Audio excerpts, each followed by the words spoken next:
दर्द को कैसे कम करता है, ठीक है, ये एस्पिरिन दर्द को कैसे कम करता है। तो ध्यान रखो, कभी भी अगर हमारे शरीर में दर्द होता है, फीवर होता है, तो ये सब इसलिए होता है क्योंकि हमारे शरीर में उस समय एक केमिकल की मात्रा बढ़ जाती है, जिस केमिकल का नाम है पीजी।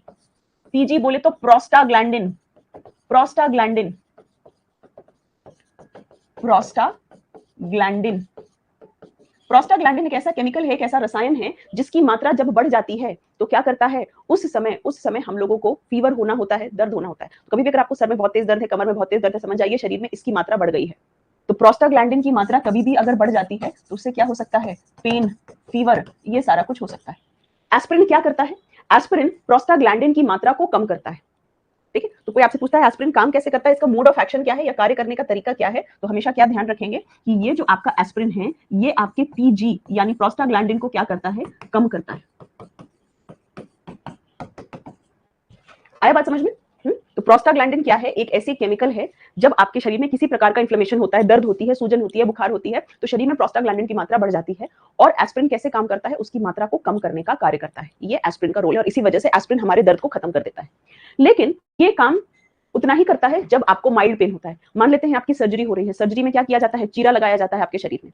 तो वैसा अगर आपके साथ कुछ सीन है या आप सिजेरियन के द्वारा बच्चे को जन्म दे रहे हैं, आपको चीरा लगाया जा रहा है, टाके लगाए जा रहे हैं, जब बहुत ज्यादा कट्स हैं आपके शरीर में या बहुत ज्यादा पेन है, जैसे कैंसर मरीजों को कीमोथेरेपी के बाद होता है, तो वैसे केसेस में एस्पिरिन दर्द नहीं हर सकता।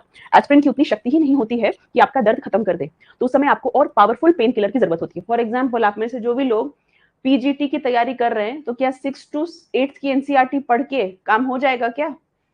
नहीं काम होगा ना, आपको 11th-12th की एनसीईआरटी पढ़नी पड़ेगी, है कि नहीं? तो 6 to 8 की एनसीईआरटी आपके लिए प्रभावशाली नहीं होगी, ठीक है। ठीक उसी तरीके से जो आपको बहुत तेज पेन होता है, जैसे कि कीमोथेरेपी का पेन, कीमोथेरेपी जब आप करवाते हैं उस समय का पेन, किसी सर्जरी का पेन, ठीक है, पोस्ट सर्जरी का मतलब होता है कि किसी सर्जरी के बाद का दर्द, ये दर्द इतना ज्यादा होता है कि उस वक्त एस्पिरिन से काम नहीं चलता और उस समय आपको और शक्तिशाली पावरफुल पेन किलर्स चाहिए होते हैं, जैसे कि मॉर्फिन,